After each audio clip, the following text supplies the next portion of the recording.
जिस तरह से पूरे चुनाव प्रचार में गर्मी हो या ठंड हो, जिस तादाद में लोग निकल करके सड़कों पर से सभाओं में आ रहे हैं, रास्ते में इंडिया गठबंधन के लोगों का स्वागत कर रहे हैं, यह अभूतपूर्व है।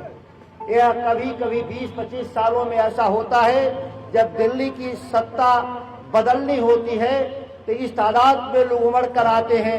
शायद देश की मीडिया अभी ठीक से पहचान नहीं पा रही है, या 2004 से भी खराब स्थिति में भारतीय जनता पार्टी का रिजल्ट आएगा इस देश में। इस सभा के नदाओं के मन से इस बात का मैं घोषणा कर रहा हूं। साथियों, यह 1% बनाम 99% की लड़ाई है, जहां राहुल गांधी और तेजस्वी यादव के नेतृत्व में इस देश के 99% लोग के लिए सामाजिक और आर्थिक न्याय की लड़ाई है। वहीं दूसरी तरफ अडानी अंबानी के नेतृत्व में मोदी जी कठपुतली के रूप में 1% लोगों का जो राजनीति कर रहे हैं, ये राजनीति को समझना है। आप ठीक से देख लीजिए रिजर्व बैंक के आंकड़े, 1% लोगों की आमदनी इस देश में 10 गुना बढ़ा है, वहीं देश के 99% लोगों की आमदनी घटी है। $3 ट्रिलियन इकोनॉमी का नारा देने वाले मोदी जी, $3 ट्रिलियन में गरीबों के पास कितने पैसे हैं, अमीरों के पास कितने पैसे हैं, इसका हिसाब अलग अलग कर दीजिए वहीं से, तो आप स्वयं शर्मिंदा हो जाएंगे और देश के प्रधानमंत्री के पद से आप इस्तीफा दे देंगे। लेकिन आप प्रधानमंत्री नहीं हैं, आप परिधान मंत्री हैं, जो दिन में 10 बार कपड़ा बदलते हैं। आप प्रधानमंत्री हैं, प्रधानमंत्री नहीं है। ये 10 बार कपड़े बदलने के लिए, 10 लाख का सूट पहनने के लिए अडानी के जहाज से जब विधायक से प्रधानमंत्री बने, याद करिए जब ये विधायक थे तो सीधे सांसद और प्रधानमंत्री बनते हैं, और गुजरात से अहमदाबाद से जब दिल्ली उतरते हैं तो प्रधानमंत्री जो घोषित हो जाता है उसको वायुसेना का जहाज जाता है लाने के लिए। लेकिन देश के प्रधानमंत्री को अडानी का हवाई जहाज लेकर दिल्ली आता है। वह दिखाते हैं कि आप 140 करोड़ देश के नागरिकों का मैं प्रधानमंत्री नहीं हूँ, देश के मैं अडानी एक सिंबल है देश के कारोबारियों के। हम अडानी नहीं, देश के 1% लोगों के प्रधानमंत्री है। देश में 10 साल पहले की घटना है, लोग इतने उत्साह में थे कि 2 गुना आमदनी करेंगे किसानों का, हर खेत तक पानी पहुंचाएंगे। इस देश का किसान फिदा था। क्या देश के हर खेत तक पानी पहुंचा? वरना से लेकर बक्सर के किसी भी इलाके में चले आइए, एक बूंद भी, मैं एक बूंद की बात कर रहा हूं, अगर एक बूंद भी पूरे बक्सर लोकसभा क्षेत्र में प्रधानमंत्री के द्वारा अतिरिक्त पानी दिया होगा तो मैं राजनीति से विदा होना चाहूंगा। हम झूठ बोलने वाले लोग नहीं, यहाँ बैठे हुए किसान लोग हैं, इसलिए मैं आपको याद दिला रहा हूँ। हर खेत लोगों ने कहा इस देश के प्रधानमंत्री ने कि हम अनाज का दाम 2 गुना करेंगे। अनाज का दाम 2 गुना अगर हो गया हो 10 सालों में तो मुझे जरूर बताने का काम करेंगे। लेकिन DAP 2.5 गुना महंगा हो गया, डीजल 2 गुना महंगा हो गया, मजदूरी बढ़ गई, किसान का अनाज का दाम सवाई भी नहीं हुआ। अगर खर्चे को घटा दे तो हमारी आमदनी घटी है। प्रधानमंत्री जी, अगर दुनिया का कोई अर्थशास्त्री जब आपसे नहीं लगता हो कि आप मेरे से बहस में हार सकते हैं, दुनिया का कोई अर्थशास्त्री लाइए, वो हमको बता दे कि किसानों की आमदनी दुगनी है। स्वामीनाथन आयोग कमीशन का रिपोर्ट लागू करना था, हर 10 किलोमीटर पर एक मंडी बनानी थी, न्यूनतम समर्थन मूल्य के कानून बनाना था। आपने तो देश के प्रधानमंत्री बनते ही दोबारा पहला जो हमला किया इस देश पर, 80% किसानों पर हमला किया और 3 काला कानून बनाने का काम किया। मंडी को खत्म करने का क्या काम किया, न्यूनतम समर्थन मूल्य का कानून खत्म करने का काम किया। इस देश के उन 700 शहीदों को नमन करिए, उन शहीदों को नमन करिए जो आपकी हक की लड़ाई करने के लिए दिल्ली के बॉर्डर पे शहीद हो गए। 5 लाख लोग ठंड व बारिश में धूप में दिल्ली को घेर कर नहीं बैठे होते तो देश के प्रधानमंत्री दुनिया के कारोबारियों के हाथ इस इस देश के किसानों को गिरवी रख दिए होते। इस बात को याद रखिएगा 1 जून को जब वोट देने जाइएगा साथियों। इतना ही नहीं, इस देश के गरीबों का मजाक उड़ाने का काम किया। कांग्रेस के राज में गरीबों को 5 किलो अनाज की गारंटी 13 रुपया में कोटा के राशन पे आपको मिलता था। मोदी जी को तो गैस का सिलेंडर का सब्सिडी खत्म करना था, किरासन तेल बंद करना था।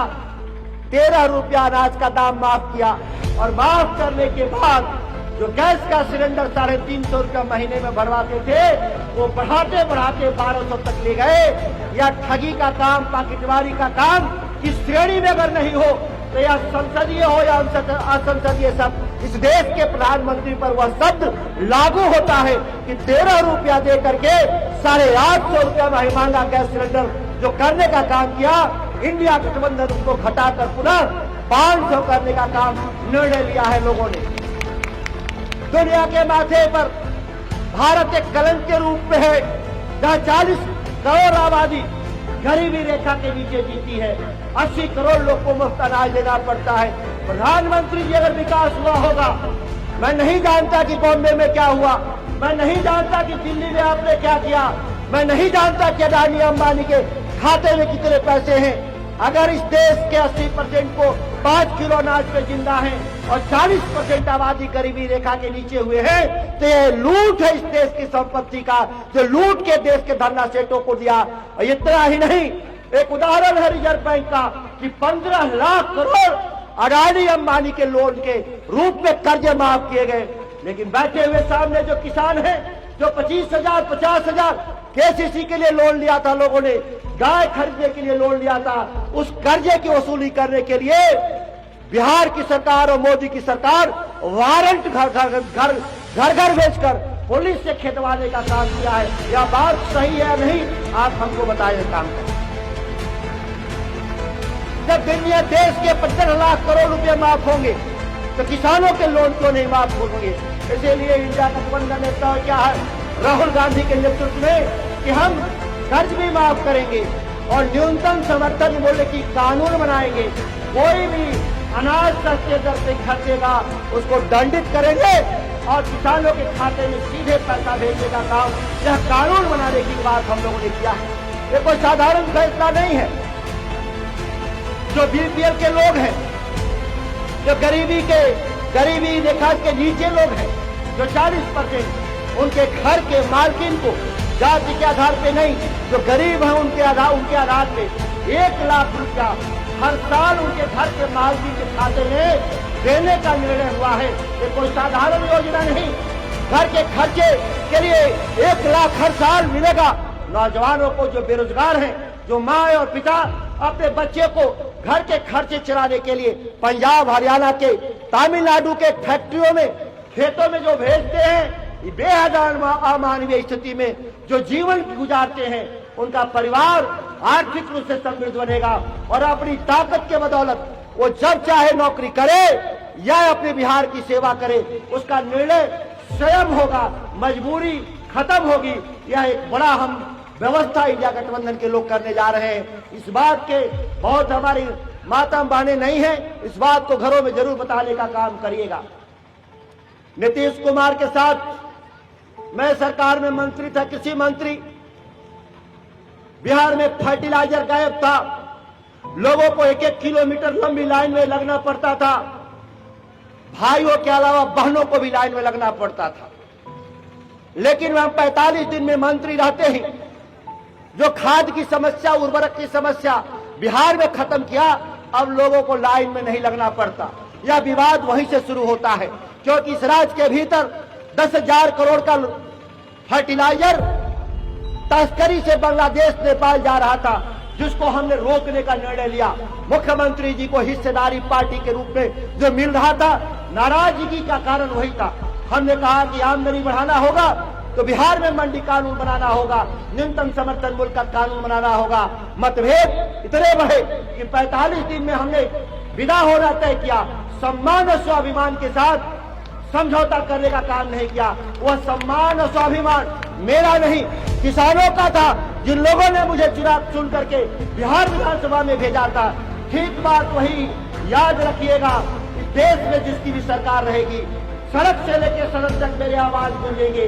आपके सम्मान और स्वाभिमान बक्सर के लोगों का कभी झुकने नहीं देंगे। मैं राजनीतिक आजादी की भी लड़ाई लड़ रहा हूं। बक्सर 24 साल से भागलपुर और गोपालगंज के कब्जे में है। उस लड़ाई में आपका सहयोग मांगने आया हूं। आप लालटेन छाप पर मुहर लगा करके महागठबंधन को मजबूत करने का काम करेंगे। राजद के सुधाकर का दो साथ, राजद के सुधाकर का दो